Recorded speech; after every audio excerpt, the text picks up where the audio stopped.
আগে ভাবতাম যে জনাব আসিফ নজরুল ইসলাম, ওনার একটা ভিডিও দেখছিলাম।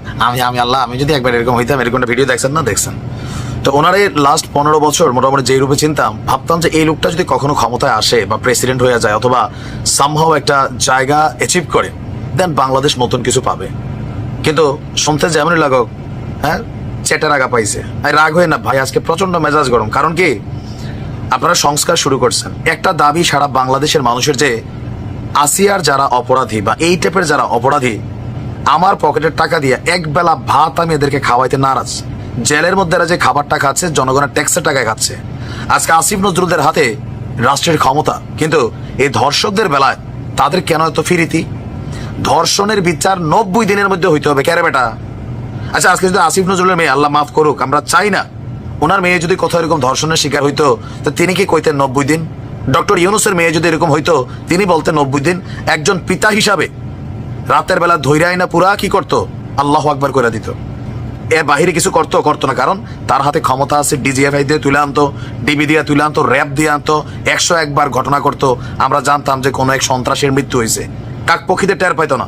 আজকে আসিয়ার মার ক্ষমতা নাই, এটাই তো। আজকে আসিয়ার বাবার সেই সক্ষমতা নাই, এটাই তো।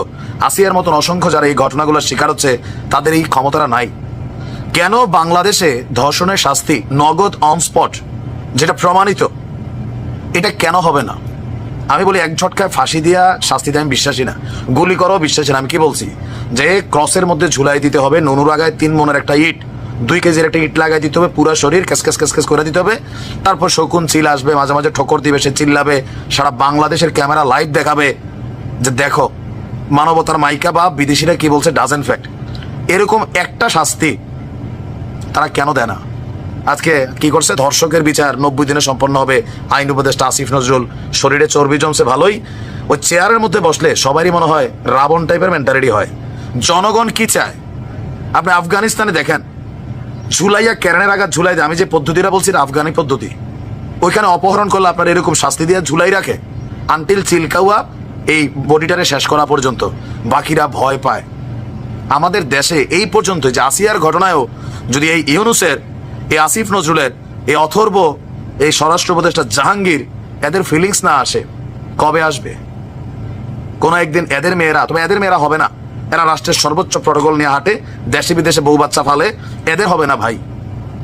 আমার যেভাবে উস্কানি দেতা মনে করেন, যা খুশি মনে করেন, বাট আমি মনে করি আল্লাহ না করুক আমার পরিবারে কখনো এই ঘটনা ঘটলে, এই রাষ্ট্রের আইনের মারে বাপ ধৈর্য ডাইরেক্ট আল্লাহ আকবার করে দিব আমার সক্ষমতা দিয়া, যেটা আসিয়ার মা এই মুহূর্তে চায়।